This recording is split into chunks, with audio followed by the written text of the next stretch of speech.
Selamat malam, menyanners dari seluruh penjuru nagari.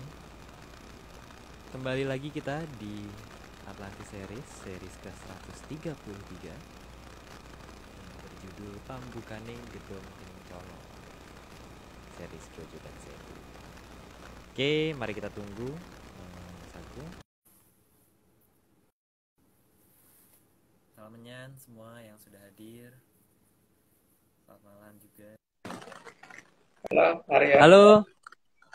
Halo. Halo, ini berdua ya? Ini, wah, tahu dari mana Om? Nah, ada suara double gimana? Ada suara double. Aku belum bersuara Om tadi Om. Estelnya belum bersuara gimana? Udah bersuara. Udah denger soalnya.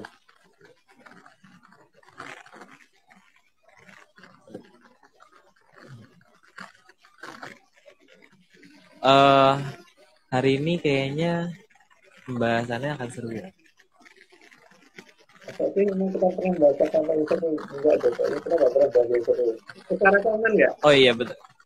Suara Om aman sih di aku. Coba di aku mau nyoba dari headset. Ada tek-tek loh, suaranya Arya. Kenapa Om? Kayak naik kereta api. Oh ya? Nah,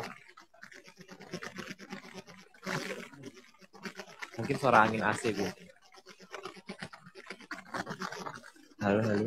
iya, kayak Halo. kereta api gitu, ada noise itu, kacak-kacak gitu. Mungkin Om, mungkin. Udah. Suaranya yang denger, nggak tahu deh. Aku denger kayak gitu sih. Nah itu dia. Itu dia. Itu siapa itu? Oh ini suaranya ini. Udah. Ya. Apa Udah. feedback ya? Mungkin Apa feedback nggak ya? Harusnya enggak sih. Feedback nggak ya? Menyaners apakah? Tapi noise-nya iya sih, ada noise mungkin. ya kan? Atau mungkin karena terlalu dekat ya? Kenapa? Atau mungkin karena terlalu dekat? Jadi, Enggak sih harusnya. Hah? kita nggak satu meja gitu. Tes. Enggak sih. Tapi sekarang masih ada noise tuh. Kan masih kasak gitu. Dikit tapi kecil tapi ya berarti ya. Kayak tadi. Tangan di atas ya coba. Ada yang bilang coba Mas Arya tangannya di atas, siapa tahu pun enggak. Kayaknya enggak berubah apa-apa ya. Ya, ada suara aneh itu. Dia kan bukan hanya aku. Oh masih kemeresek. Ya. Coba.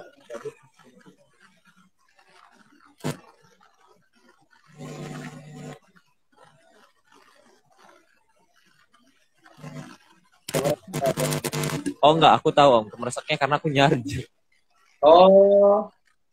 Terus, Enggak apa Om. Coba. Dah. ya, Udah. lumayan bagus Aman sih. kan? Iya. Aman kan? Sekarang aman berarti kan? Nyarjur berarti Om. Tadi aku nyarjur. Naik kereta api gitu loh. Saya pikir Bahaya Om. Aku bingung Om kalau kereta api malah jadi bingung sebenarnya. Ini dari mana? kayaknya sekarang enggak.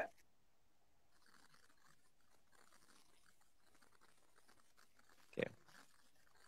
Ya, udah. Tapi aku nge-lag nggak ya Om? Soalnya Enggak, tadi nge-lag. agak di Bagi aku nge-lag ya. Oke. Mungkin ya oke Om. Kalau gitu aman. aman. Mulai dulu Oke, aja. kalau gitu. Nanti aja di tengah-tengah. Oke. Oh, di tengah-tengah aja. Oke, siap. Langsung ya, Om. Yuk. Monggo Heskel. Oke. 133 Pambukani Gedong Kencana part 7,5. Grojogan Sewu. Jelas ya suaraku ya?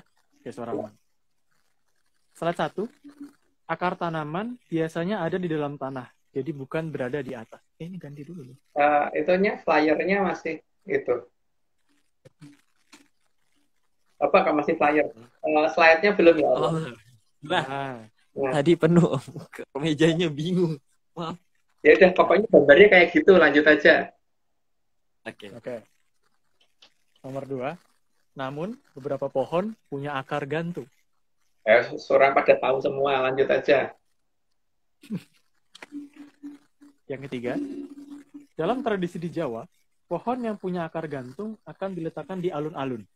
Dan alun-alun seharusnya ada di utara dan selatan keraton. Ini tapi bukan asal pohon yang punya akar gantung ya, karena pohon karet kan juga punya akar gantung. Tapi di sini yang digunakan adalah pohon beringin. Beringin, itu ya. Maksudnya apa? Nggak tahu. Oke, lanjut aja. Oke. 4. Meskipun kayu jati itu kayunya sangat kuat, tapi tidak digunakan sebagai pohon utama di depan dan belakang keraton. Ya, yang digunakan beringin, jadi bukan pohon jati. Lanjut. Yang kelima, pohon karet juga punya akar gantung, tapi tidak digunakan sebagai pohon utama di alun-alun. Ya, tadi udah diomongin. Lanjut. Oke. Yang keenam, pohon Dewan Daru juga besar dan rimbun, tapi tidak digunakan untuk pohon utama di alun-alun. Ya. Tapi apa namanya? Ya sudah, nggak usah dijelasin. Lanjut. Slide ketujuh, pohon randu yang menjadi pohon kegemaran para makhluk 0, juga tidak dijadikan pohon utama di alun-alun. Itu memang tidak pernah kelihatan di alun-alun kalau pohon kayak gini, karena itu ya, buat makhluk-makhluk seperti itu kan. Oke, lanjut aja. 8. Tapi pohon yang dipilih di depan keraton adalah pohon yang berasal dari angin-angin. Pokoknya pohon beringin. Lanjut. 9. Maka, pohon beringin dipilih sebagai gambarannya keraton angin-angin yang ada di tengah alun-alun. Di tengah alun ya, di tengah ombak-ombak gitu. Oke, lanjut. 10. Maka keberadaan keratonnya Nimas angin-angin sudah jelas digambarkan ada di tengah alun-alun atau di tengah ombak yang besar. Berdasarkan dongengnya ARC seperti itu. Lanjut.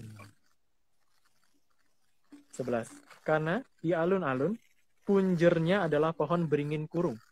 Maka jelas menunjukkan bahwa alun atau ombak yang ada di samudra diakibatkan oleh sang beringin. Oke, pernah diomongin nih, kalau masalah ini dilanjut aja. Oke. Kurang gede suaranya ya? Enggak. 12. Oke. Selain itu, gambaran yang sangat jelas bahwa keraton dilindungi oleh sang angin-angin dan tanda perlindungan terputus saat robohnya sang ringin kurun. Cuman kata gimana nggak tahu ya, tapi yang jelas katanya begitu. Itu cuma kata yang dulu. Pokoknya kalau sudah rubuh itu tandanya begitu gitu. Lanjut. Oke. 13. Ringin kurung juga sebagai penggambaran adanya daerah Pagedongan di tengah alun-alun yang dibatasi pagar agar tidak bisa dimasuki. Gambarannya saya sudah lumayan jelas sih, cuman ya itu kan gambaran. Jadi kita sama-sama nggak tahu gitu. Lanjut. Betul. Nggak tahu. 14. Namun sang ringin sendiri bagian atasnya melebihi batas dari sang pagar, baik ketinggiannya maupun lebar wilayahnya. Ya, jadi harusnya masih bisa dilihat dari kejauhan kalau memang pengen lihat gitu kan. Kalau memang teliti cara melihatnya. Lanjut, tak? Kalau. 15. Ringin kurung juga harus bisa membelokkan arah orang yang berusaha lewat di antara keduanya. Yang jelas memang katanya begitu. Katanya bisa belok. Walaupun belum pernah nyoba ya. Lanjut. Oh. Katanya berarti ya. 16. Dan yang mampu membelokkan seharusnya adalah ringin kurung di alun-alun kidul atau selatan. Yang sering dicoba orang kan yang di alun-alun selatan. Tapi di alun-alun selatan mana nggak tahu. Lanjut. 17. Itu artinya ada daerah yang tidak akan bisa tersentuh oleh peradaban saat ini di Laut Selatan.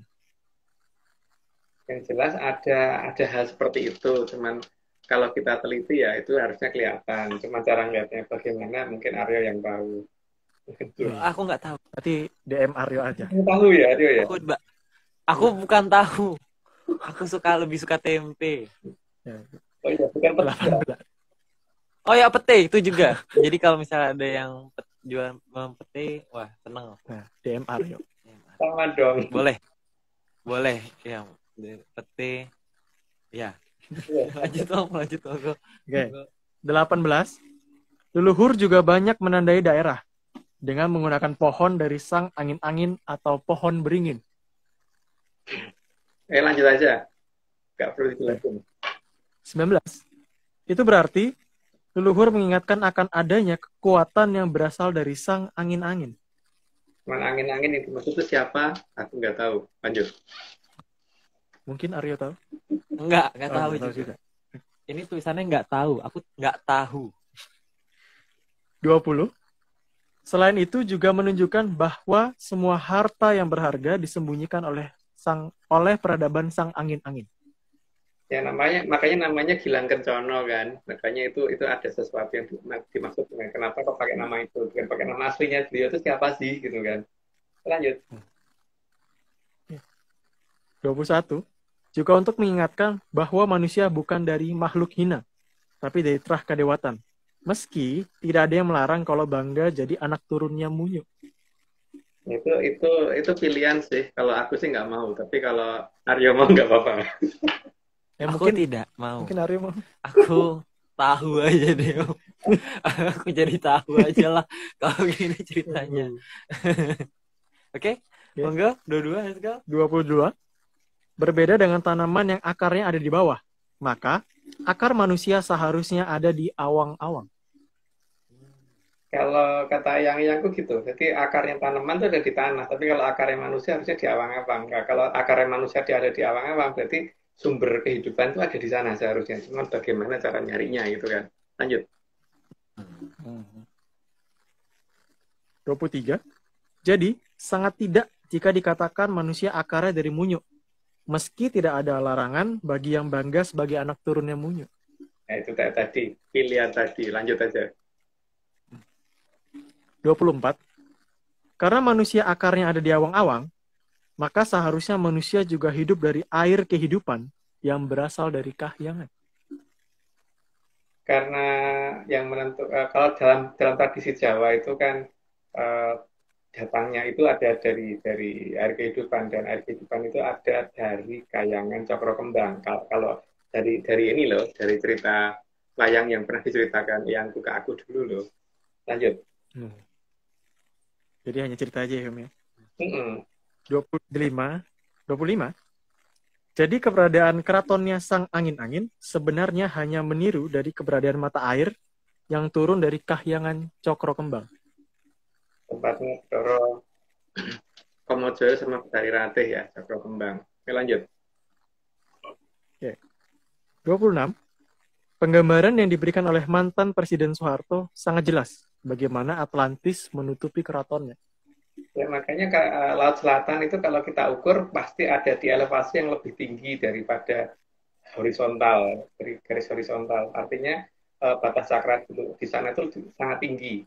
Bahkan ketika naik pesawat terbang pun masih kelihatan tidak di bawah garis horizontal ya. Jadi kalau mengukurnya terhadap garis vertikal itu selalu di atas 90 derajat. Gitu. Tapi kalau Laut Utara enggak. Laut Utara kalau kita lihat pasti di bawah itu, di bawah 90 derajat kalau bandingin terhadap garis vertikal. Tapi Laut Selatan Maksudnya di selatan teman-teman Bali ya Om yang udah pernah nyoba ya? Dan teman-teman Bali waktu itu sampai nyewa kapal itu kalau menuju ke tengah laut itu kayak berat mesinnya, kayak naik kayak naik nanjak gitu. Sementara kalau pas kembali ke pantai itu enggak gitu loh. Di jam berapapun begitu. Jadi bukan tergantung darat angin laut dan sebagainya, karena memang seperti itu. Tapi beda dengan di pantai utara. Di pantai utara sama aja mau berangkat ke tengah laut atau kayak ini gitu. Bahkan ketika Mbak Vicky kemarin ke Kaledonia juga begitu. Jadi mau ke laut atau enggak tuh sama aja kekuatan kapalnya. Tapi untuk Laut Selatan kita tuh enggak. Selatan Jawa ya, kita Jawa dan Bali. Karena yang daerah lain belum pernah nyoba. Lanjut. Oke. 27. Mantan Presiden Soeharto juga menunjukkan keberadaan Grojogan Sewu yang ada. Karena air akan mengalir deras ke bawah dan menutupi keraton Atlantis, sehingga tidak terlihat oleh peradaban kita. Tapi Grojogan Sewu yang dimaksud bukan yang ini ya, yang kita maksud itu juga termasuk dikatakan Grojogan Sewu juga bisa, tapi yang kita maksud bukan ini. Lanjut. Oke. 28. Sesuai yang ada di Pakem Pedalangan, bahwa panah Sang Guo Wijoyo akan digunakan untuk menunjukkan bahwa yang di samudra tidak memusuhi peradaban kita.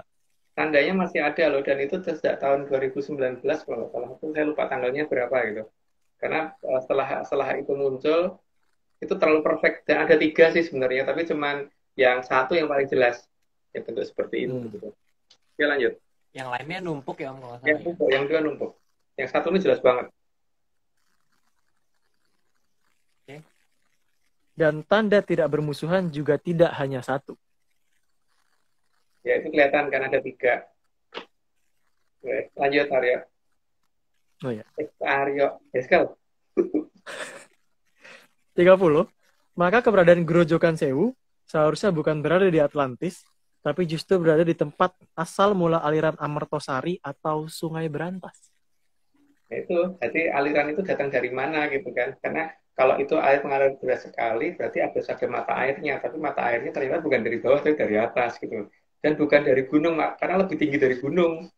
Dan lebih tinggi lagi dari apa ya? Himalaya aja kalah tinggi gitu loh soalnya. Oke lah, Aryo ini udah kan, udah 30 disclaimer-nya dulu. Ya, benar.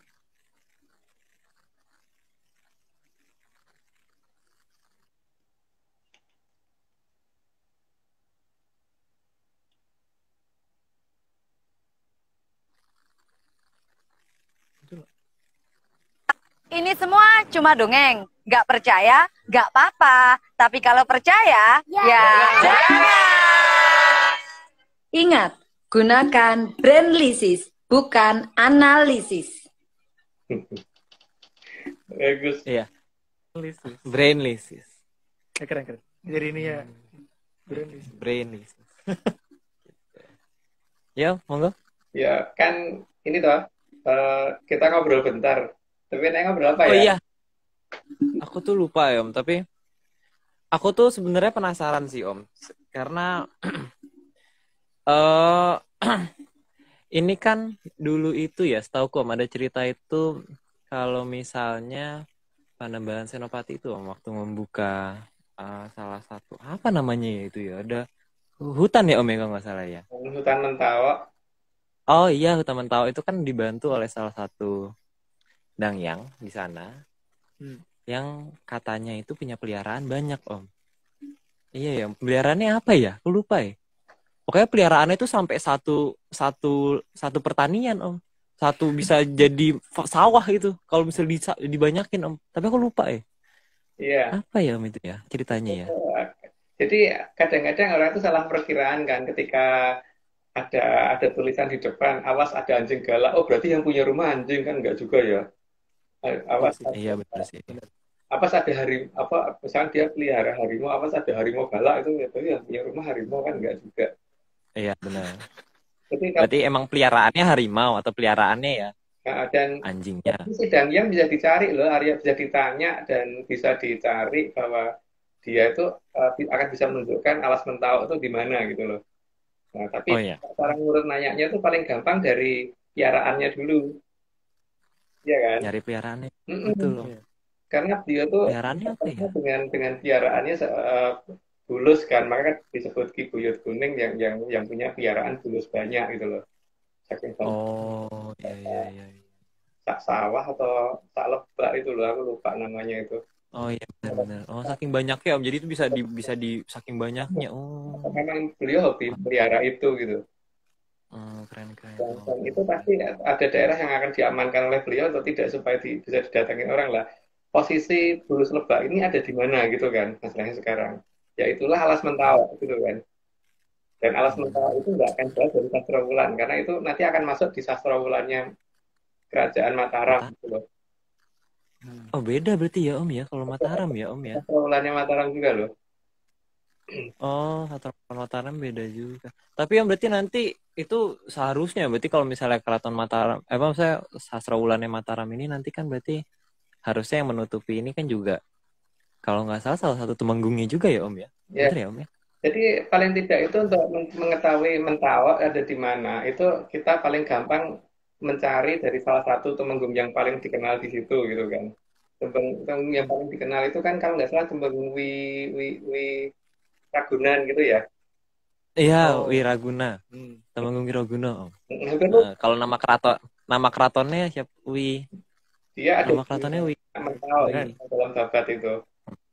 Harusnya dia dari Mentawak, berarti Mentawak ada di baratnya gitu kan. Dan kalau nggak salah juga sih Om, Temenggung Wiraguna ini juga katanya suka melihara hewan ya Om. Iya. Iya juga suka melihara hewan. Melihara hewan karena dia kan ini toh apa mengikuti kegemarannya dari Ki Buyut Kuning, makanya dia juga suka melihara hewan. Makanya tempatnya beliau itu juga jadi tempat untuk mengembangbiakkan hewan lah paling tidak. Tapi nggak tahu hewan apa, aku nggak tahu deh. Termasuk munyo nggak ya Arya ya? Kenapa? Termasuk munyo nggak ya? Pak, aku nggak tahu Om. Aku nggak pernah ke sana. Mungkin. Belum pernah. Oh iya Om, itu juga Om, karena aku sebenarnya penasaran Om, kenapa sih ini dusun dongeng Sastrawulan ini ya Om, kenapa sih namanya tuh ada wulan-wulannya itu loh Om. Bulan tuh kenapa ya Om ya? Apa hubungannya sama bulan ya? Ya, karena selama ini tuh bulan itu yang aku tahu ya Om ya, bulan itu ya begitu bulan ya, gitu. Bulan. Kenapa harus bulan Om? Itu aneh loh. Penasaran loh. Nanti dulu itu Arya, mungkin kita ngobrol. Dulu. Tapi ini apa namanya? Aku tuh justru bingung tuh posisi Mataram tuh ada di mana gitu loh Arya. Oh iya betul. Ini kalau misalnya kayak gini Om. Kalau misalnya bentar Om. Kalau misalnya tadi Alas Mentawaknya terus hubungannya sama Ngayo Karto Hadiningrat apa? Aku nggak tahu. Aku nggak tahu. Kan seharusnya Mataram itu punya 2 pusaka Agul-Agul ya, yang paling kelihatan ya, yang di babat juga tertulis itu kan ada Kyai Joko Piturun sama Kyai Pleret kan, yang jelas-jelas terkenal itu ya. Yang lain iya itu di Mataram. Itu. Nah, masalahnya 2 pusaka ini kan bisa ditanya ya. Bisa ditanya, kalau Dewan itu bisa ditanya, dia ada di mana gitu kan. Iya. Kalau Joko Piturun sendiri kan berdasarkan ini ya, dongeng. Berdasarkan dongeng. Berdasarkan dongeng, iya betul. Karena kita juga belum pernah lihat ya, jadi berdasarkan dongeng itu kan dia pusakanya rangkanya aja bukan ladrang ya, tapi malah gayaman kan. Tapi iya benar Om. Menurut dongengnya benar, maksudku aku nggak pernah tahu. Pusaka kelengan yang warna hitam mulus gitu, ujung atasnya agak bendetan sedikit gitu kalau nggak salah. Itu Joko Piturun. Jadi bukan pakai pamor bagus-bagus, enggak. Bentuknya malah mungkin kalau orang nggak dikirain malah pusaka palsu kali. Sama kayak Kyai Pleret juga berarti Om. Karena setauku Om, dongengnya loh. Ini dongengnya loh, aku nggak tahu, nggak pernah lihat, nggak pernah megang. Nggak tahu sih. Itu katanya, itu bentuknya tombak. Ujung tombak. Itu katanya loh ini loh. Jadi ini bentuknya itu kayak apa ya namanya, bentuknya tuh piramida kotak gitu, jadi kotak gitu terus kayak paku jadinya. Jadi seharusnya ini yang bisa digunakan untuk memaku Buwono harusnya Om ya. Iya. Bener ya Om ya. Tapi itu kan katanya iya benar. Bro, jadi harusnya besinya kelabu kan itu kalau Pleret. Iya. Besinya itu kelabu. Terus agak rompal Om. Agak rompal terus. Karena ini terus karena ini dulu nih katanya ini pernah dipakai untuk perang waktu itu. Jadi agak rompal, terus sebenarnya dibenerin, jadi agak sisa-sisa rompalan itu masih ada seharusnya. Jadi di tengahnya itu agak bekas beneran gitu loh, bekas dibenerin gitu. Agak botong kan harusnya karena pakai untuk agak lebih gelap. Kapten Tek waktu itu Kapten Tek kan pakai baju sirah ya, jadi dipikir nggak tembus, ternyata tembus gitu kan. Tapi ujungnya gosong terus agak rompal terus dilurusin lagi, jadi bentuknya agak gimana gitu, agak gini gitu. Gimana agak itu dongengnya, jadi agak dongengnya gitu, jadi kayak agak keropos, nggak keropos tapi apa sih jenis kayak dibenahi gitu loh, bekas dibenahi, jadi bukan aslinya, ada gimana gitu. Itu kalau Mataram harusnya punya itu kan. Tapi itu di mana kita kan nggak tahu ya. Jadi yang ada itu berarti Mataram gitu ya mestinya. Iya, karena yang aku tahu ya yang nggak tahu, yang nggak tahu. Itu kamar dan cahayanya itu kan bisa kelihatan sampai jarak 50 km kan seharusnya kalau bisa lihat ya. Iya, Jadi itu murub iya, ya. Jadi kalau misalkan tempat itu nggak murub, itu apa gitu kan? iya. Nah, wah, itu bingung Om. Ya wes, Oke, Om, lanjut dulu deh. kita nanti aja lah ngobrol lagi. Sekarang Iya. 31. Oke, kan hanya dongeng. Oke. 31. Sebentar aku izin sebentar. Oke, 31. Di Grojogan Sewu inilah para Batari sering turun. Dan cerita Dewi Nawang Wulan seharusnya terjadi di sana. Jadi Grojogan Sewu itu adalah grojogan yang turun dari Kahyangan Cakrakembang ya. Jadi bukan dari atas gunung. Itu berdasarkan cerita yang dulu gitu. Tapi kan mungkin aja ada yang punya cerita lain ya silahkan. Lanjut. Oke. 32. Cerita tersebut makin menjelaskan bahwa air Grojogan Sewu berasal dari Kahyangan Cakrakembang, tempat Sang Hyang Bathara Kamajaya dan Sang Hyang Bathari Ratih. Lanjutannya masih apa? Oh ya. Maka Dewi yang turun diberi nama Dewi Nawang Wulan. Karena kembalinya ke arah situ, jadi harus sambil melihat ke arah bulan gitu. Oke, lanjut. Oke. 33. Penjelasan penamaan Nawang Wulan sangatlah jelas bahwa seharusnya bulan dilihat dari tempat tersebut lebih besar dibanding dilihat dari tempat yang lain. Jadi karena ada efek ini buih-buih air yang jatuh dari Grojogan Sewu, maka akan membuat perpendaran cahaya lebih gede gitu kan, sehingga bulan akan kelihatan lebih gede di lokasi itu daripada daerah lain. Oke, lanjut. 34. Dan Nawang Wulan hanya bisa teramati di saat bulan purnama penuh. Ya itu kalau bisa lihat, tapi kan yang kalau ada yang bisa lihat mungkin kita perlu dikasih tahu ya. Lanjut. 35. Jadi jangan Nawang Wulan kalau posisinya belum atau sudah bukan purnama. Karena tidak akan pernah ketemu sumber Amartasari jika dicari saat bukan purnama. Itu cerita dari Yangku begitu, dan itu diperkuat dengan cerita dari Bapak Priyadikarso dulu waktu ketemu terakhir dengan saya, itu begitu juga ceritanya. Oke, lanjut. 36. Tapi meskipun purnama juga jangan mencari Sang Nawang Wulan saat bulan memerah. Itu namanya nyari perkara lah, lagi merah kok dilihat. Kalau mata kita merah aja kita pengen tidur ya. Pengen dilihat.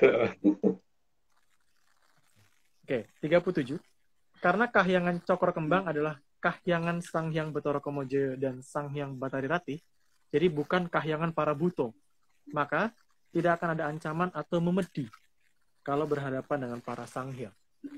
Jadi tidak ada yang katanya nanti kalau begini kamu akan apa, karena akan masuk tempat sampah dan sebagainya, itu nggak ada, karena Bathara Bathari tidak pernah mengancam. Lanjut. 38.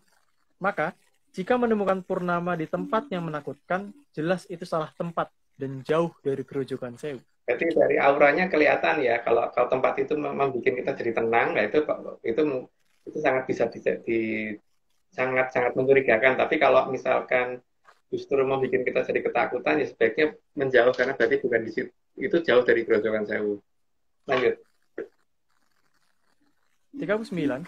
Dalam cerita di pewayangan Jawa, Sang Hyang Bathara Ala atau Sang Hyang Bathara Kala diceritakan berusaha memakan bulan. Itu ada dalam cerita apa ya?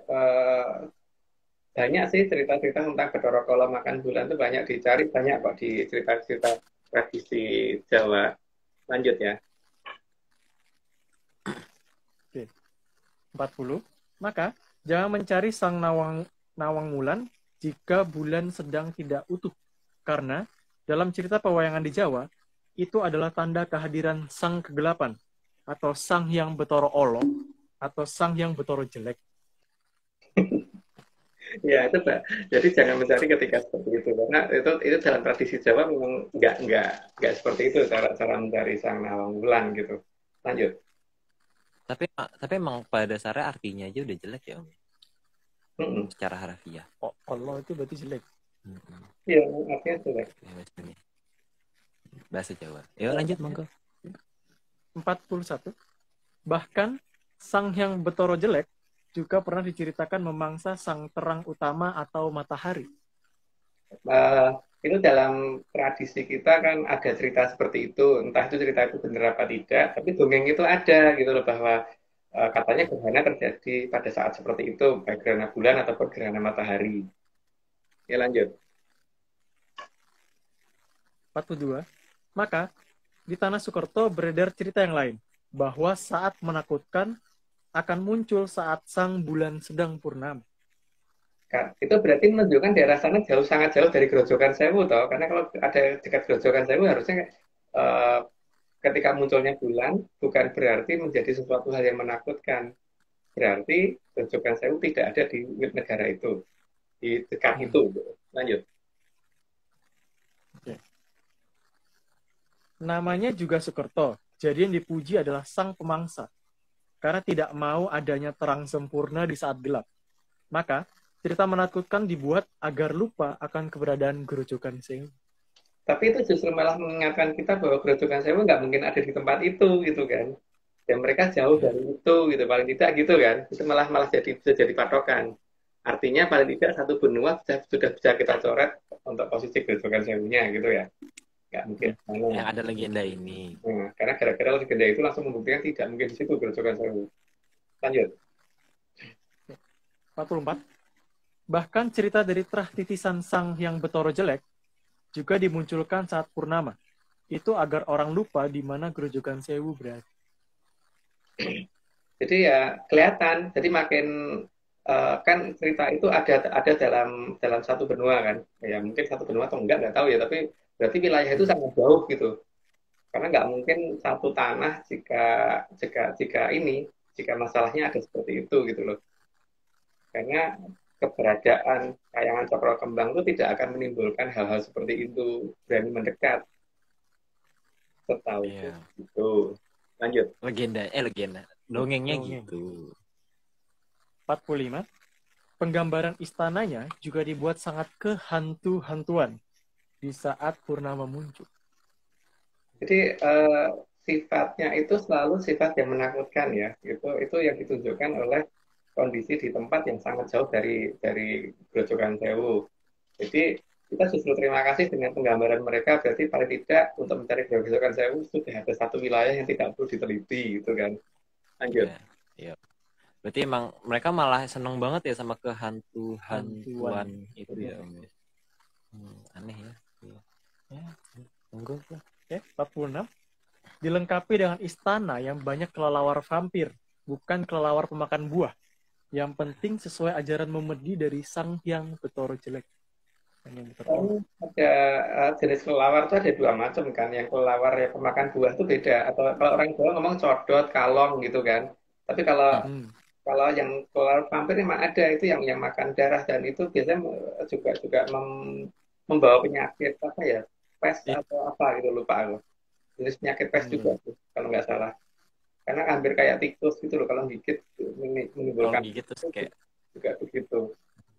Ya, tapi yang lucunya kan kenapa mereka sendiri loh, bukan tidak ada yang mengusulkan cerita itu, tapi mereka sendiri yang membangun cerita itu gitu loh. Bahkan adanya tradisi hari-hari tertentu satu tahun kali yang menunjukkan bahwa mereka harus kelihatan seperti hantu dan sebagainya, itu kan menunjukkan mereka sangat jauh dari Grojogan Sewu.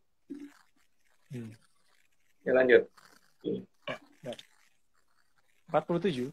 Namun, diubah seperti apapun ceritanya, tetap saja manusia menganggap hari paling romantis adalah hari di saat purnama, bukan di hari selain purnama. Biasanya gitu sih, rata-rata orang, terutama anak-anak muda kan gitu ya, akan mencari waktu yang sekitar purnama itu yang paling dianggap paling romantis untuk duduk, entah di pinggir pantai, entah itu di tempat terbuka atau gimana itu kan jadi pilih purnama kan, bukan setelah purnama mungkin bulannya benjol kayak atau gimana, enggak kan? Tapi Enggak. sama kan? Tuh dua orang Aryo sama Eskal yang pengalaman tuh, kalau kan nggak punya pengalaman itu. Enggak, apa tuh ya ya? mungkin lanjut aja. Lanjut aja. Oke, lanjut. 48. Bahkan bagi hewan sekalipun, purnama dianggap sebagai saat yang paling indah. Itu ya, berdasarkan pengamatan yang nggak tahu apakah pengamatanku itu benar apa enggak, tapi kayaknya seperti itu. Gitu. Lanjut. Maka akan sangat aneh jika ada yang menganggap bulan indah jika bukan purnama. Tetapi boleh loh menganggap indah kalau nggak purnama, karena kan nilai seni itu tiap orang berbeda pandangan. Jadi ada yang ngomong, aku nggak suka kalau pas bulat, aku sukanya mungkin ketika bulan bentuknya lagi segitiga atau lagi wajik atau apa kayak apa gitu. Pas lagi 5, kok 5 nggak bisa? Pas lagi gitu kan. Oke, lanjut. Untuk Velociraptor. Oh iya, Velociraptor. 50. Namun memang hak tiap orang menyatakan yang indah itu yang mana? Yang purnama atau yang bukan purnama? Karena kalau yang purnama itu setiap 35 hari itu cuma ada 35 hari atau 30 hari ya, lupa aku. Itu cuma ada 3 hari. Kalau sekarang, kalau dulu cuma ada 1 hari, kalau sekarang ada 3 hari kan rata-rata. Jadi selain purnama itu akan lebih gampang dilihat gitu. Tapi yang purnama cuma ada 3 waktu itu gitu. Lanjut. 51. Karena saat bulan tidak purnama, maka akan sulit mencari Grojogan Sewu. Yaitu berdasarkan pola pencarian yang diajarkan yang itu gitu. Dan yang sedang kita coba untuk mencari dengan cara seperti itu.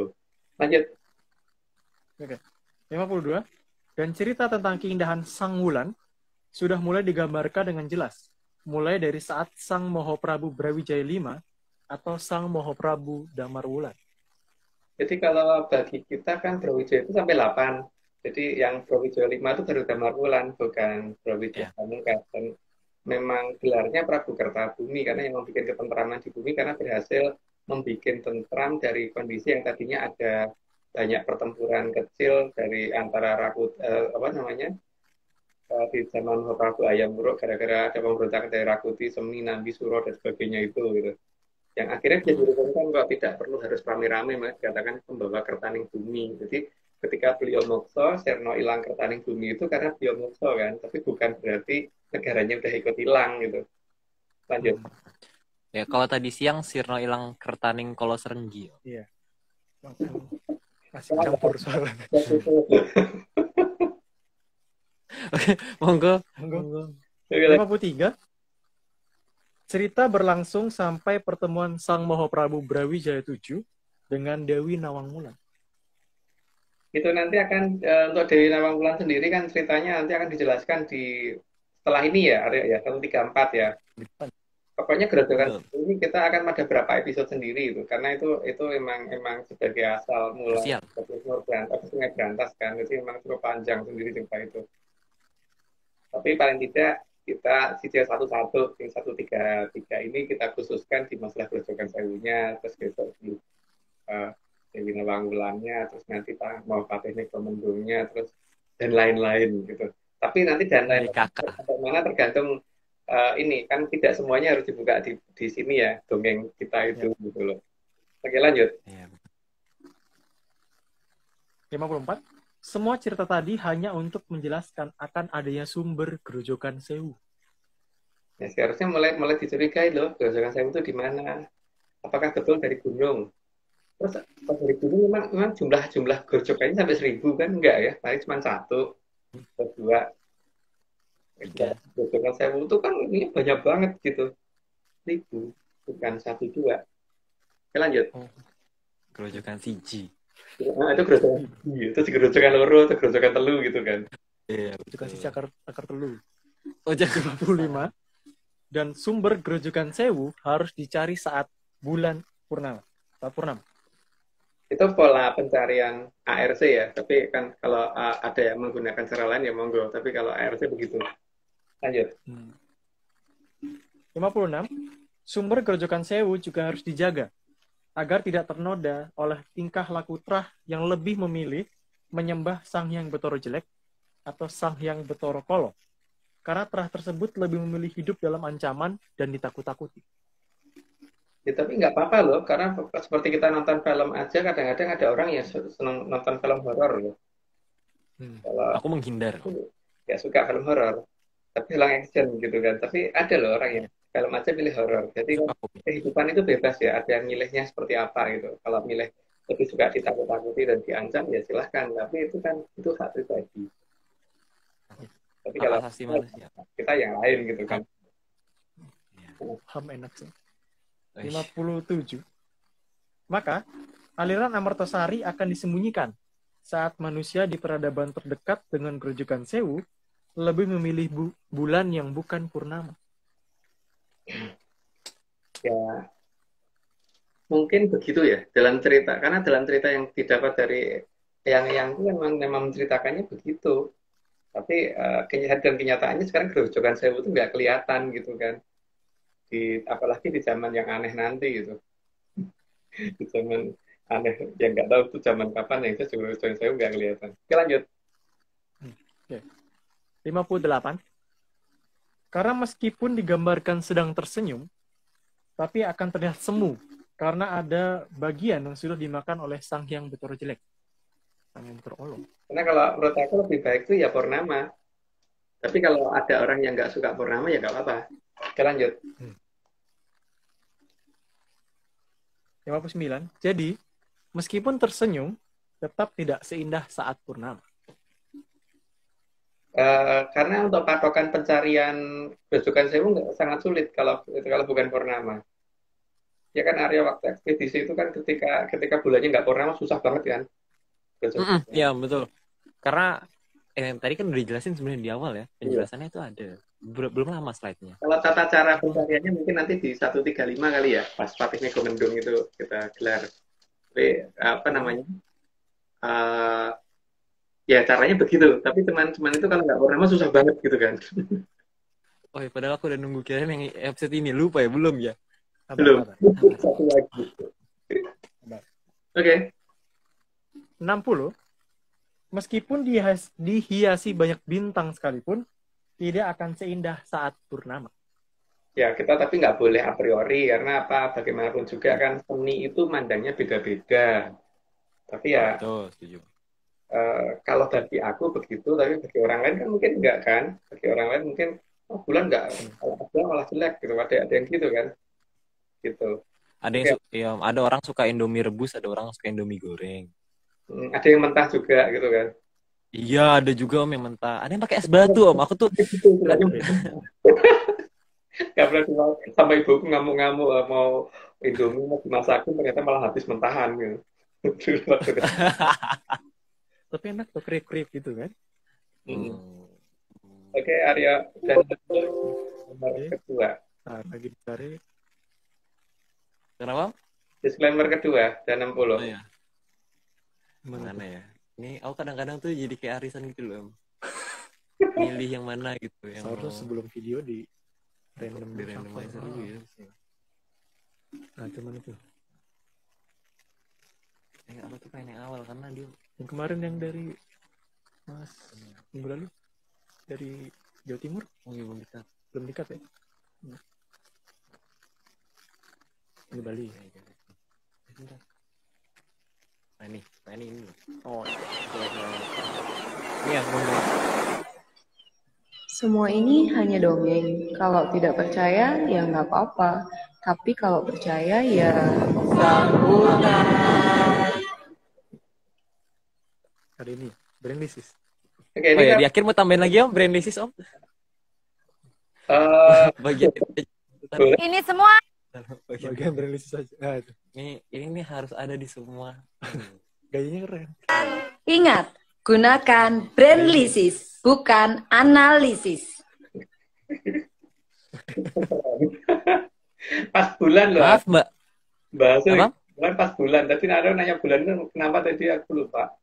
Iya, itu tadi ternyata aku lupa baca ininya, slide-nya. Terlalu bersemangat. Terlalu bersemangat Om aku. Jadi kenapa sih Om? Kenapa ini kan kita sebenarnya udah bukan sastra bulan tuh udah dari 109 kemarin ya Om ya? 129. Ada kita tentang dan yang ternyata dusun sastra bulan. Iya. Dusun dongeng. Dusun dongeng sastra bulan. Jadi jangan gitu. Itu cuma dusun kok, dusun dongeng sastra bulan gitu. Iya. Tapi dusun jadi bahkan lumayan gitu, lumayan gede. Iya. Tapi kita nggak. Kenapa? Lumayan gede dibandingkan rumahku. Oh, benar. Tapi ini nggak ada hubungannya sama negeri berarti nggak ada hubungannya sama negeri, nggak ada sama hubungannya sama ibunya kota atau ibunya kota atau bapaknya kota, bapaknya kota. Ibu kita juga nggak ada hubungan. Nggak ada. Iya benar, ibuku lagi di sebelah istirahat. Oke, tapi aku tuh sebenarnya yang lucu ya, karena aku nggak ngerti kenapa ya bulan itu yang aku selalu unik dari aku SD itu karena bulan itu katanya selalu mengarah ke kita itu satu itu loh. Suaranya kurang jelas ya. Sebentar. Kurang jelas tuh berarti ini berarti ya ada keresak-keresak. Ya. Masih. Bentar.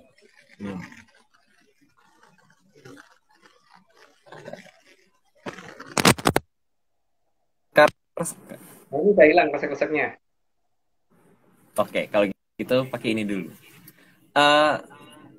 Ini Om, aku sih penasaran sebenarnya sama for feedback ya, takutnya feedback. Oke, sebenarnya penasaran karena katanya Om, bulan itu selalu mengarah pada kita tuh cuma satu arah Om. Gak pernah yang lain, gak pernah berubah. Dan kita tuh selalu dihadapi tuh katanya kalau nonton film tuh selalu ada tuh. The Dark Side of the Moon. Keren tuh Om. Sisi gelapnya bulan. Iya, sisi gelapnya bulan. Itu apa ya? Gimana itu Om? Nah kan memang masalahnya dikatakan sastra bulan karena seperti itu kan, karena yang kita lihat cuma satu sisi kan, tapi sisi lainnya enggak gitu loh. Makanya kan dalam jangkane yang kita itu kan bakal ono sungsang buwono balik gitu kan. Sungsang buwono balik. Balik gitu gini ya atau gimana? Sungsang bawono balik. Berarti gitu. Sungsang bawono balik gitu. Atau begini atau gitu. Atau begini. Atau jadi begini Om. Nah, iya. Gimana Om? Gimana? Ini apa kayak dalang-dalang sekarang tuh kan keren, diputer tapi aku nggak bisa, takut ada korban. Kalau diputer sekarang ya kena aku nanti kan. Atau ini tapi kata-kata itu aneh karena sungsang bawono balik sungsang bawono. Kalau pakai kata pembesar aja Aryo, kita ngelihatnya itu kan kalau nyata itu pasti terbalik kan, nyata terbalik gitu kan. Iya benar. Iya kan, yang nyata itu terbalik. Yang sungsang bono balik gitu kan, sungsang bono balik gitu ya berarti ya. Gimana tadi contohnya? Sungsang bawono balik. Oh gitu. Ya. Jadi nih kalau misalnya nih gebernya di bawah gitu. Ya, masih latihan kan. Sungsang bawono balik. Ya. Karena masih latihan, ini kan biasanya dilatihan di bawah. Gampang ya. Iya, sudah. Karena tapi kata-kata itu lucu sih, karena atau gini loh, sungsang bono balik gitu kan. Nah, itu dia. Aduh. Itu kan lucu juga ya, Mak. Kenapa? Gitu. Lah berarti kan kalau begitu, kalau dinamakan sastra wulan itu kalau ketika akan ada sungsang bono balik kan berarti sastra wulannya di mana gitu kan?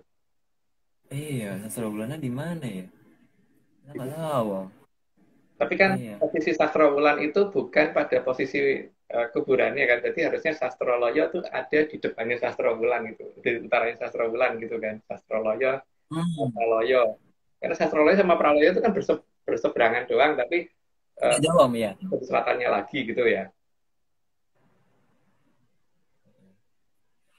Penjelasannya kan jelas itu di Sungsang Bono balik itu akan kembali ke Sastrawulan gitu kan.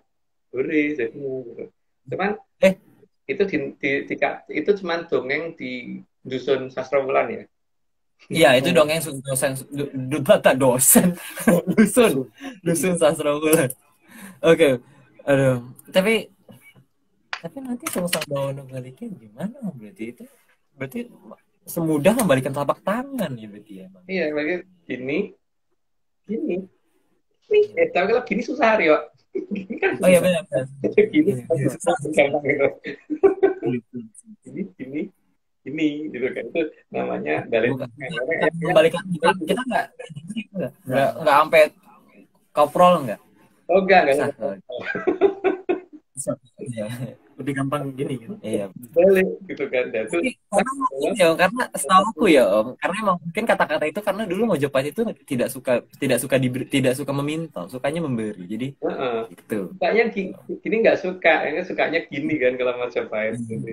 Kalau Mojopahit nggak tahu deh aku. Jadi kalau misalnya pakai bulan tuh, jadi the dark side of the moon itu akan balik. Sungsang Bono. Bulan. Bono balik loh, Arif. Bukan ngomong perkara bumi akan boleh balik loh ya. bukan. Jadi cara kita ngelihat dark side of the moon ya bulannya dibalik, jangan buminya di berat gitu. Nggak bisa. Buminya. Kalau dibalik dulu gitu kan. Mungkin Om. Ya lanjut dulu aja. Tadi ada satu lagi Om. Ini nampaknya ini ada satu, aku tuh tadi dapat kiriman gambar. Apa ini ya? Gambar apa ya? Ini teori apa ya ini? Perbesar bisa nggak? Nggak bisa. Nggak bisa diperbesar. Ada N, S. Itu dinamo atau generator lupa aku. Apa ya? Generator gitu. Dan yang namanya dinamo atau generator itu harus ada magnet yang digunakan, gitu ada utara sama selatan. Terus nanti kan tegangan dinamo itu kan berdasarkan gaya Lorentz muternya si kumparan itu gitu kan. Nah, nanti kan kita tuh harus mencari di mana posisi utaranya, di mana posisi selatannya, terus nanti dari mana arusnya akan datang sehingga nanti kita ngerti kalau gaya Lorentz itu arah muternya gimana gitu kan. Kemana dan sebagainya, itu arah putarannya kemana. Dan nanti poros kemana gitu kan. Nah, sebenarnya mungkin dengan cara itu nanti mengembalikan telapak tangan akan jadi ketahuan Om caranya. Cara mengembalikan telapak tangan jadi tahu kita. Sastrawulan berarti kan bentuknya bulan ya. Jadi kan porosnya di mana kita harus tahu. Tapi kan porosnya. Tapi kan itu dongeng ya. Ya benar. Dongeng Sastrawulan yang Arab Sungsang Bono balik gitu kan. Tapi ini emang tidak dalam jangka waktu dekat kan. Tapi paling tidak ada cerita itu gitu. Paling tidak kita ada cerita dulu bahwa ini ada dongeng seperti itu. Dongeng loh ya, bukan kejadian nyata loh.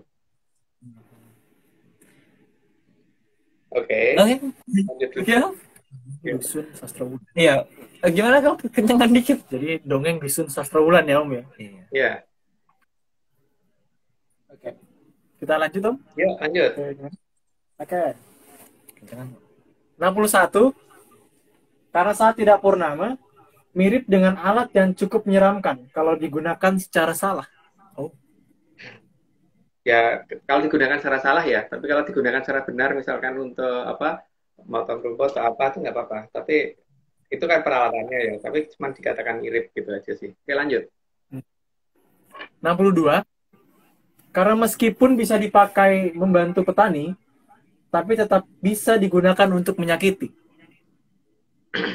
Ya, kalau misalkan babat rumputnya itu kebablasan kena tangan kita sendiri kan ya itu sakit toh. Makanya itu dikatakannya seperti itu. Oke, lanjut. 63. Karena terangnya sang bulan di malam hari itu lebih dibutuhkan oleh makhluk terang. Hanya makhluk gelap yang tidak suka dengan kedatangan sang purnama. Itu cerita itu beredarnya di Eropa ya. Di tanah Murub Eropa. Oke, lanjut. Denger. Aku tadi nge-lag. Monggo. 64. Biasanya makhluk gelap adalah makhluk yang predator. Karena makhluk herbivora rata-rata kalau malam itu kan tidur, jadi mereka mencari buruan paling gampang di malam sih memang. Itu kalau aku ngelihat di di YouTube. Di YouTube di National Geographic itu kan banyak tuh yang dokumenter yang Oke, lanjut. si hewan. 65. Meskipun ada bentuknya yang lucu, tapi tetap saja makhluk gelap atau makhluk yang aktif saat gelap. Ya walaupun lucu, tapi kalau di makhluk yang itu kalau muncul di kegelapan, kalau datangnya mendadak juga ngaget-ngagetin, dia kabur juga. Aku kalau melihat gitu. Maksudnya kabur mendadak. Tiba-tiba nembak sih aku banting blok refleksnya, walaupun habis nyesel kasihan lucu. Iya. Refleksnya nabok. Refleksnya nabok blok gitu. Oke, lanjut. Karena makhluk terang biasanya lebih lucu dibanding dengan makhluk gelap. Ya, itu karena karena selera kan. Tapi kan orang kan yang menganggap bahwa buaya lebih lucu gitu. Aku nggak lucu gitu. Tapi kalau ada loh orang yang anggap gitu buaya lebih lucu, atau mungkin bagi dia ular king cobra lebih lucu, kalau aku enggak deh. Kalau king cobra mending nggak piara gitu kan. Ya, lanjut. 67. Maka, meskipun meniru-niru, yang namanya Sukerto tetap akan lebih aktif di saat malam, terutama di hari-hari yang dianggap paling suci oleh mereka. Makanya kan di sana, di Tanah Murug itu kan ada hari khusus yang kemudian orang berkostum-kostum seperti itu kan. Menggunakan kostum-kostum seperti itu ya kan. Dan itu biasanya perayaannya kan malam kan. Bukan gitu. Oke, lanjut. 68. Meskipun mereka membuat terang di saat malam, tapi tetap saja terangnya adalah terang yang menyeramkan. Sukerto banget gitu loh. Lanjut. Aku tidak mengenal gambarnya. 69. Dan sebagai terah Sukerto, mereka memang wajib bangga dengan asal mereka, dan nantinya mereka akan menjadi seperti apa. Ya, makanya nggak sabar kan untuk menunjukkan aku tuh ini loh gitu kan, nggak sabar mereka. Jadi ya itulah akhirnya menampakkan diri sebelum waktunya dia menampakkan menjadi wujud aslinya. Lanjut. Dan katanya Om di peradaban mereka ini yang nggak tahu di mana, katanya kalau misalnya pakaiannya nggak serem dimarahin. Dijudge Om, kalau pakaiannya nggak serem tuh dijudge. Jadi ada lombanya ya? Ada lomba serem-sereman, ada yang jadi kemana, ada yang jadi apa? Ulet. Oke. Kelihatan banget kan siapa kalau seperti itu. Oke, lanjut. Oke, 70.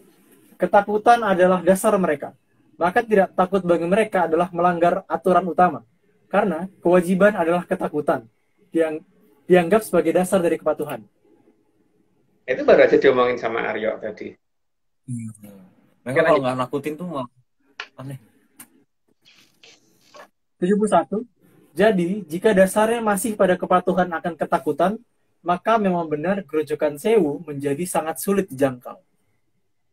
Karena Grojogan Sewu mempunyai sifat tidak seperti itu kan, karena datang dari kayangan Cokro Kembang, jadi nggak mungkin menimbulkan hal seperti itu. Jadi kalau di wilayah itu masih seperti itu, ya berarti itu jauh gitu aja kan, yang gampangannya itu. Ya, lanjut. Oke. 72. Ketika Grojogan Sewu jadi tidak terjangkau, maka orientasi arah akan jadi membingungkan dan manusia kehilangan orientasi arah atas. Dan atau mungkin aku yang dulu aja ya, sehingga aku tuh nggak ngerti atas itu mana, karena atas itu harusnya pada posisi yang hakiki ya, yang tidak pernah berubah gitu loh. Tapi kenyataannya arah atas yang tak tunjuk di sini sama di tempatnya Haskell, atau mungkin di sana di teman yang di London dan sebagainya, itu beda-beda itu loh ternyata. Gitu ya. Nah, itu yang aku yang kehilangan arah atas, mungkin aku doang kali. Oke, lanjut. 73. Maka akan dianggap Parahyangan ada di timur. Ya, karena mungkin di sana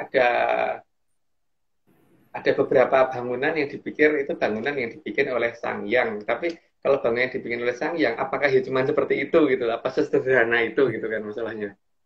Lanjut. Aku nggak berani komen yang ini. Senyum aja.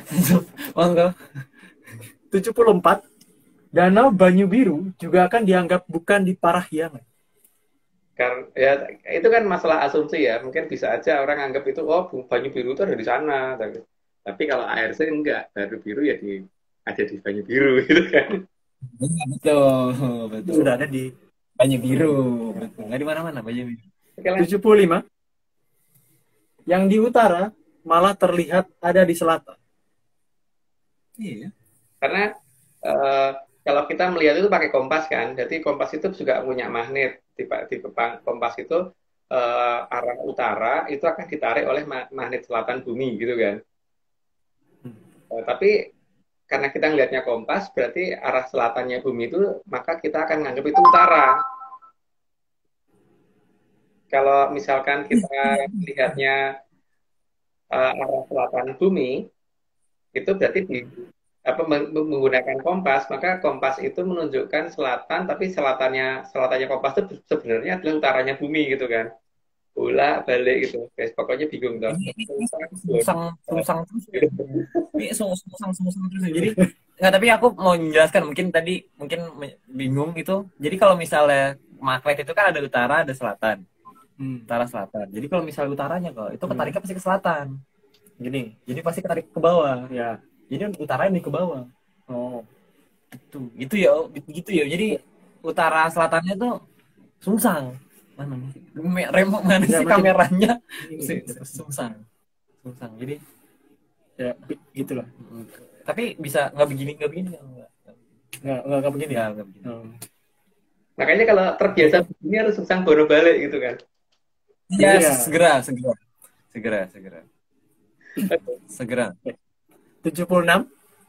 Jadi karena menarik yang selatan, maka utara lalu dianggap selatan. Hal ini terjadi karena analisis yang berlebihan. Maka utara dianggap selatan dan selatan dianggap utara. Gunakan brainlysis. Itu tergantung cara memandang, tapi kan tergantung definisi juga. Nggak bisa, pokoknya sana utara, nggak bisa sana selatan, ya terserah gitu kan. Karena itu memang asumsi masing-masing. Karena mungkin ada yang berpikir menggunakan analisis dan ada yang enggak gitu. Kalau kita kan pakai menyanalisis gitu. Betul sekali. Kita ini wangi-wanginya masih ada. Oke, lanjut. Bahkan alat penunjuk arah menunjukkan arah yang serba terbalik. Utara di selatan dan selatan di utara. Kan menurutku sih begitu, tapi kalau menurut yang lain mungkin enggak, ya enggak apa-apa. Tapi kalau menurutku begitu. Oke, lanjut. 78. Bahkan alat patokan arah dikatakan mata angin. Padahal angin tidak punya mata, dan angin selalu berubah. Jadi, angin seharusnya tidak bisa digunakan sebagai patokan arah. Makanya bingung kan, kenapa kita menamakan patokan arah, kenapa kok mata angin gitu. Angin itu nggak punya mata, yang pertama itu. Terus angin itu mana punya arah yang bisa dijadikan patokan gitu. Karena buktinya ada angin laut, angin darat gitu. Angin laut menuju ke arah dari laut ke darat, dan ada yang dari darat ke laut gitu. Kalau patokannya mata angin kan nanti bingung sendiri kan, karena anginnya muter-muter, pindah-pindah. Apalagi kalau misalnya ada lagi ini ya, badai. Yang badai itu misalnya, kalau misalnya kan aku tuh tinggal di gedung yang tinggi gitu ya. Jadi anginnya tuh muter kan. Anginnya tuh di tengah gedung tuh muter gitu. Karena kan terhalang bangunan kan. Iya, jadi itu tambah mumet. Jadi kalau arahnya sana. Itu lama-lama sungsang gitu. Itu lama-lama sungsang gitu. Nah, kalau sungsang bono bali Aryo. Langsung gitu. Itu benar. Oke, lanjut. Oke. 79.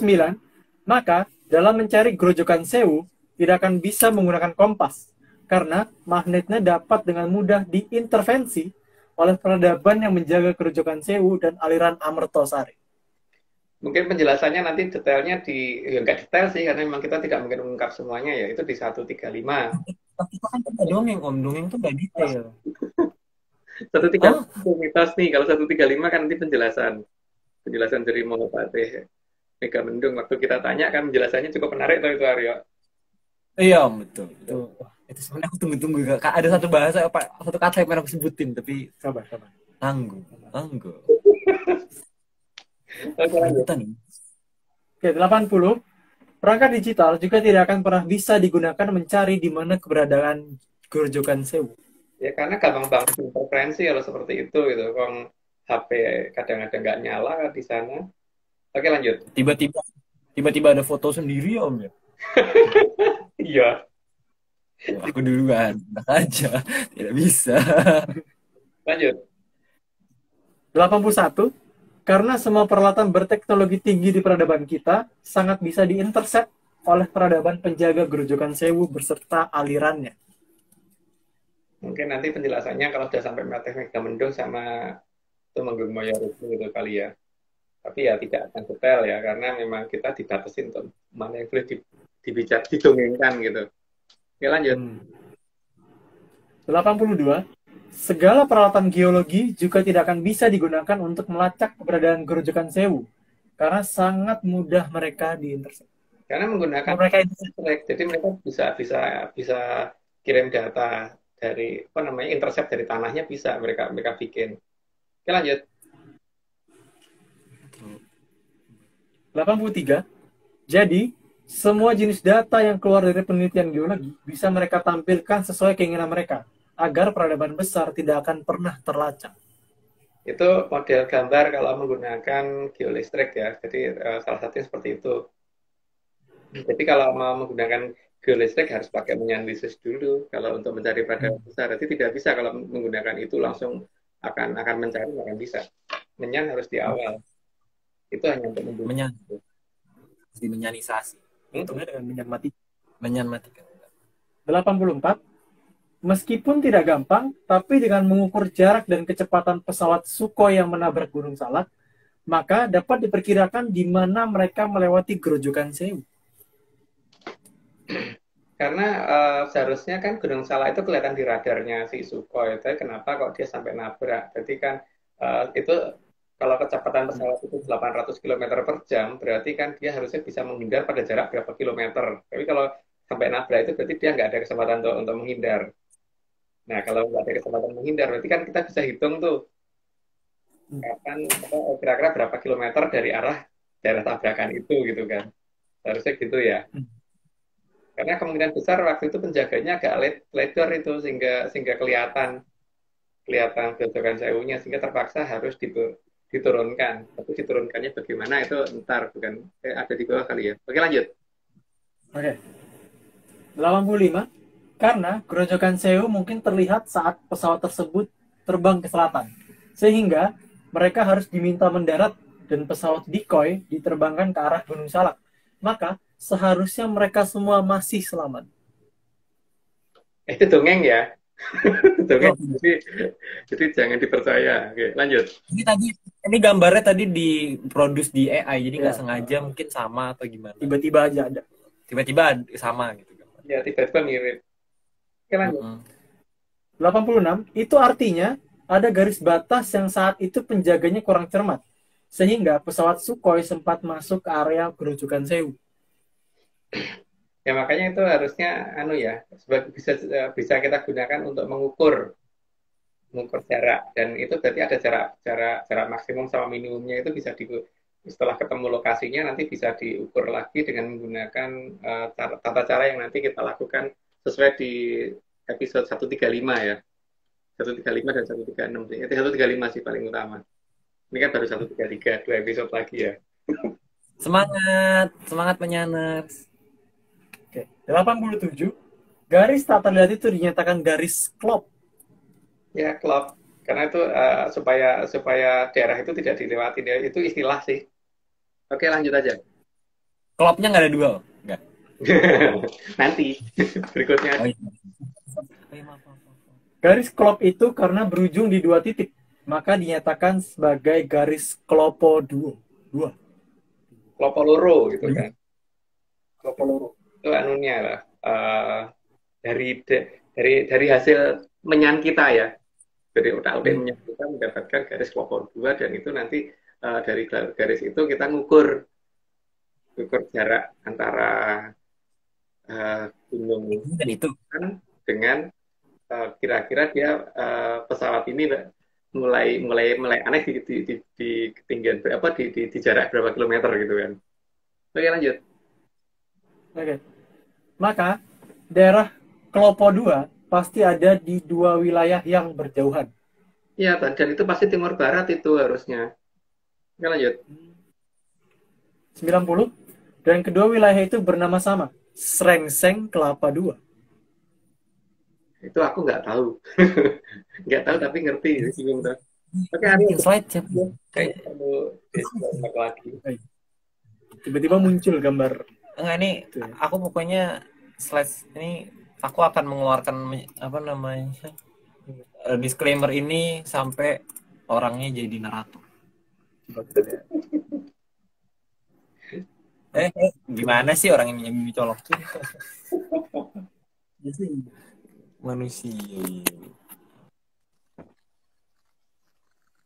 Ini hanya dongeng. Kalau nggak percaya ya nggak apa-apa. Kalau mau percaya ya ojo percaya. Suaraku aman ya, nggak kerasa-kerasa om? Enggak, aman. Bentar, maaf, nggak denger om. Maaf. Aryo, lanjut ke yang tadi tentang apa sumsang balik Sastrowulan tadi.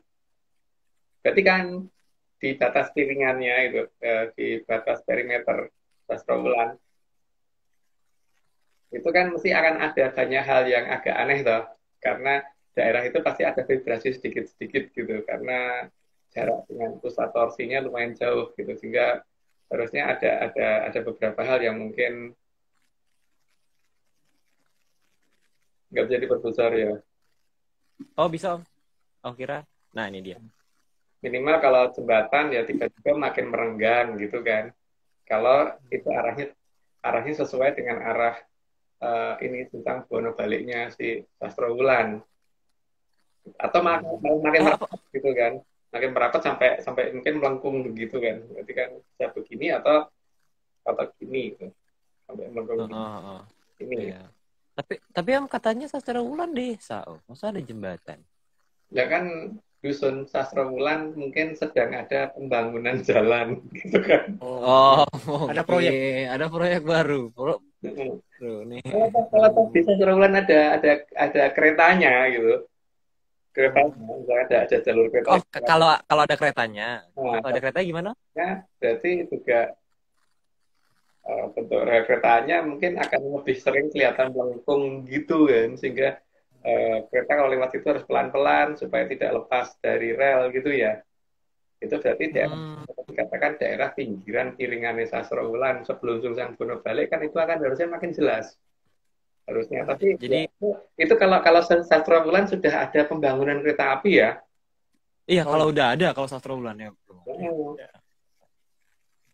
Karena emang katanya ini ya, aku pengen ini aja sih, maksudnya pakai Sastrowulan itu akan muncul kalau udah Sungsang Bono balik gitu berarti om ya, diiringi gitu.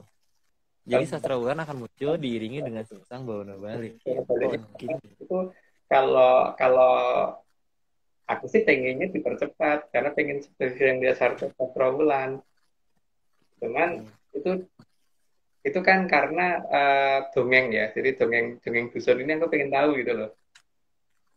Itu jadi dusun ini mungkin yang perlu kita cari saat ini adalah titik poros putarnya itu, Mario, karena ini poros putarnya kalau ketahuan berarti kan nanti kita bisa ngitung diameternya kan, diameter, terus kita juga cari titik tengahnya, terus jari-jarinya bisa kita hitung sehingga sekian kilometer gitu kan.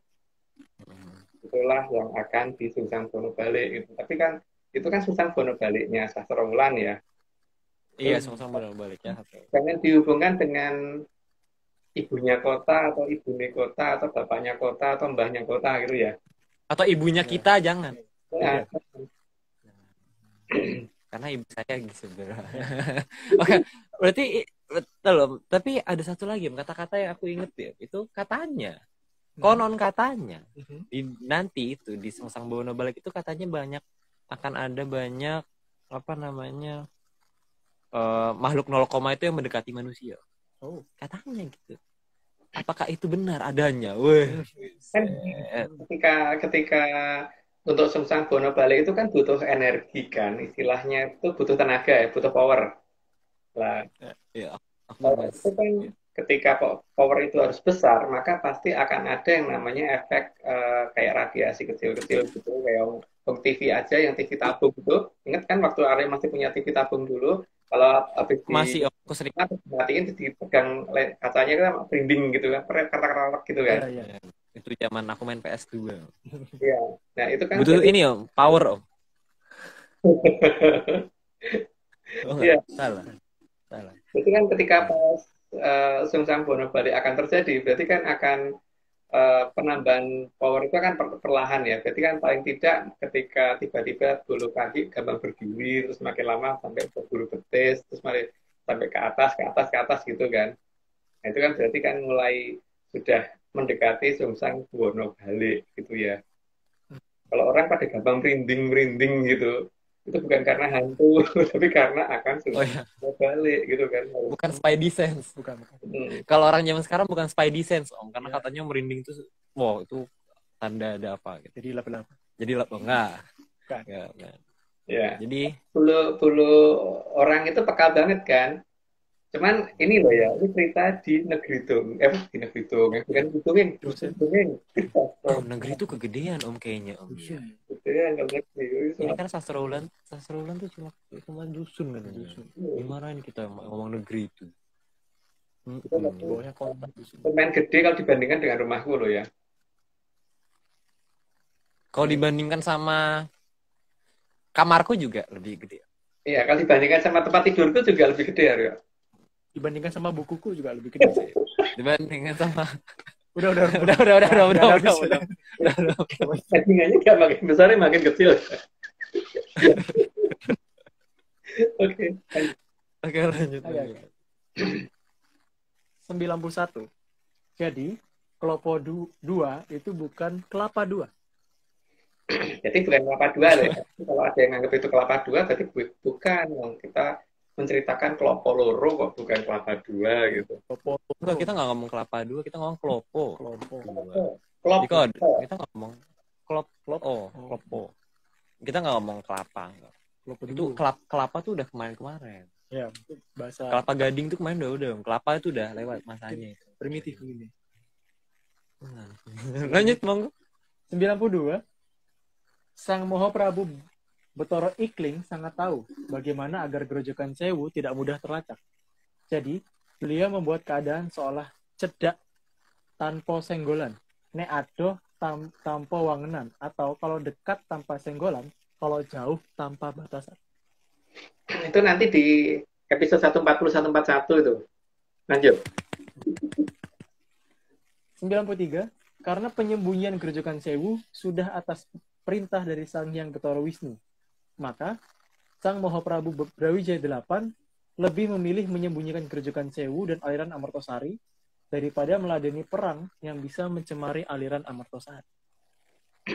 Itu yang dilakukan beliau ya. Makanya memang sebelum dari jauh hari sebelumnya itu kan memang sudah direncanakan supaya dibendung dulu di sebelah selatan, supaya nanti alirannya dipecah ke arah timur sama barat. Makanya ada yang cerotos, ada yang deres gitu kan. Ada yang ngalir terus. Oh iya. Gitu. Itu karena memang dipecah gitu sehingga saking dalamnya Brantas sampai kelihatan dalam kan. Jadi kalau melihatnya dari bawah Brantas kayak kelihatan tinggi gitu kan, tanahnya tinggi gitu makanya. Katanya begitu. Katanya. Katanya begitu. Berarti emang dibikin dulu ini Om, banjir kanal kanan sama banjir kanal kiri. Belokin itu ini si Aryo dibelokin. Jadi kanal kanan sama kanal kiri bukan. Bentung kan kilo doko. Oke lanjut. Oke. 94. Karena direncanakan secara cermat oleh Sang Hyang Betara Wisnu, maka bahkan aliran Amartosarinya pun tidak akan bisa dijangkau. Tidak bisa dijangkau kalau menggunakan tata cara yang tidak sesuai dengan yang dimau sama Majapahit ya. Tapi kalau yang dimau ya mungkin bisa. Mungkin ya. Karena kan kita cuma cerita dongeng. Jadi ya seberapa mungkin. Lanjut. Jadi itu kalau salah tuh kayak ini. Mendengar dengan mata. 95. Karena untuk bertemu dengan Sang Hyang sangat diperlukan keheningan. maka kebisingan di jam tertentu akan bisa membantu menutupi derasnya suara dari gerojokan sewu. Sebenarnya suaranya deras, tapi karena apa namanya orang mungkin nggak waspada sehingga ya tidak kedengaran. Tapi sebenarnya kedengaran sih, karena mendekati lokasi gerojokan sewu pasti akan dibikin banyak gerojokan yang lain supaya orang tidak curiga dengan gerojokan sewunya itu kan. Kalau ada suara itu gerojokan dari air terjun itu gitu, padahal bukan. Apalagi kalau ada jalan raya yang sangat aktif ya, sehingga suara jalan raya juga akan bisa menutupi. Oke, lanjut. Oke, minggu lalu juga udah pernah disebutkan juga ya, Mas. Jadi Oke, 96. Jadi, kalau belum penuh, jangan pernah mengatakan paling sempurna. Karena setengah isi itu sama dengan setengah kosong. Tinggal tergantung kita ngelihatnya bagaimana. Kalau kita ngelihat isinya, berarti setengah penuh. Kalau kita ngelihat bagian kosongnya, berarti setengah kosong gitu kan. Tapi sama-sama setengah gitu. Tapi gelasnya masih sempurna, Om. Nah, sempurna. Gelasnya masih sempurna. Sempurna gelas. Oke, monggo. Jadi, bertanya secara sopan ke Sang Hyang Bathara Wisnu akan lebih mudah daripada meneliti ataupun analisis wilayah. Pakai analisis ya. Kalau bertanya itu memang yang paling gampang tuh tanya kok. Seperti kalau aku pengen datang ke tempatnya Aryo tuh paling gampang, Aryo alamatnya di mana gitu kan, daripada kita mengadakan penelitian kira-kira di kolong jembatan mana atau gimana gitu kan nggak mungkin. Jangankan nanya ke aku, mungkin nanya ke saudaraku atau mungkin nanya ke supir gitu, nanya kan bisa, nggak harus ke akunya langsung, harusnya loh. Tapi nanya itu lebih gampang daripada neliti gitu kan. Betul. Apalagi kalau dianalisis itu deh. Dianalisis yang ada mungkin malah menjauh, karena kan mungkin ada banyak hal yang malah akan menjadi daerah yang mirip-mirip gitu kan, sehingga jadi akan menjauh dari lokasi. Karena mungkin ini Om, analisis itu kan posisinya di belakang Om, jadi sungsang gitu loh. Jadi makin menjauh. Ini ya. Iya. Oke, 98. Karena Sang Hyang Bathara Wisnu itu hidup dan bisa ditanya, asal kita sopan dan tahu tata krama. Dan tata caranya juga ya. Karena seorang Bathara ya, jadi memang tidak gampang. Tidak gampang.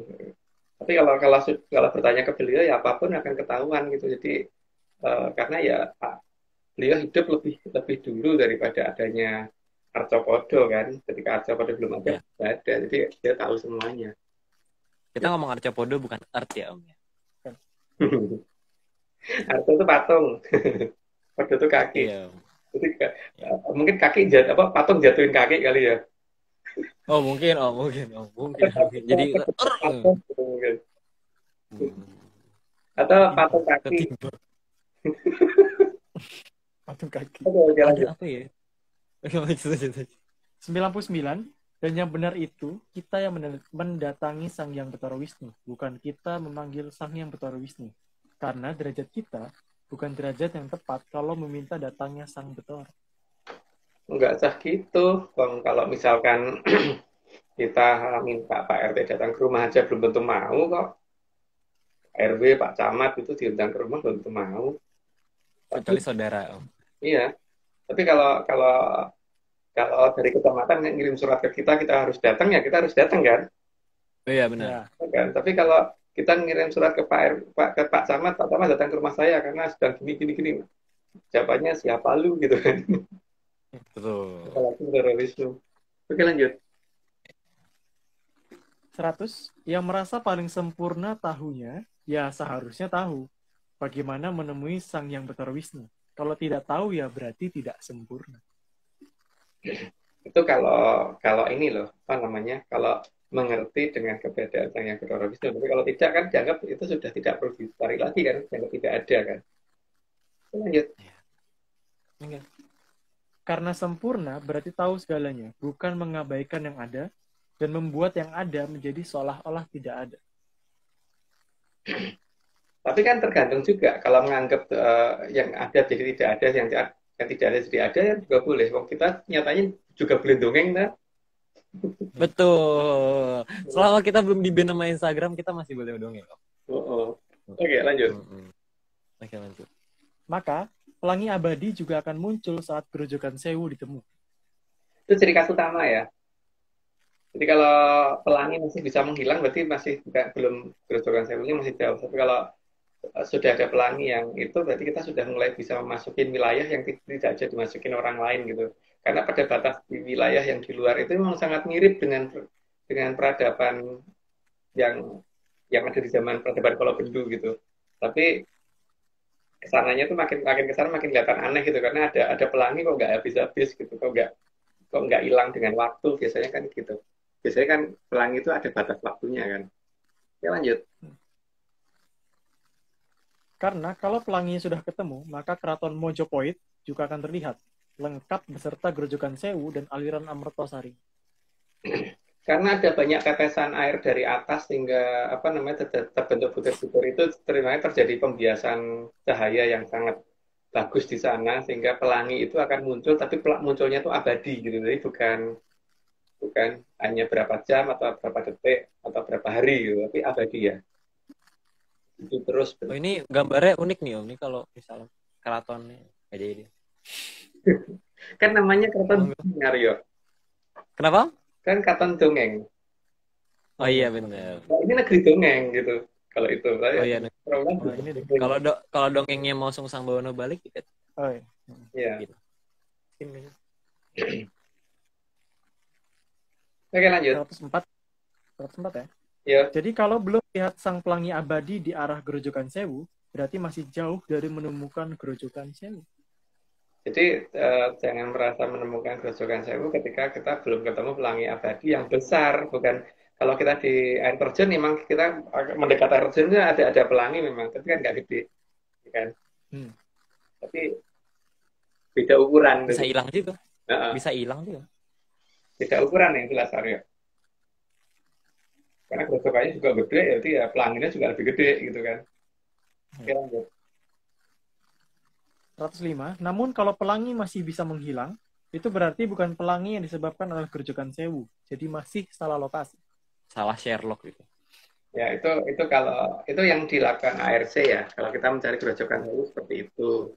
Jadi bukan dengan cara begitu pelangi, berarti di situ. Enggak. Oke, lanjut.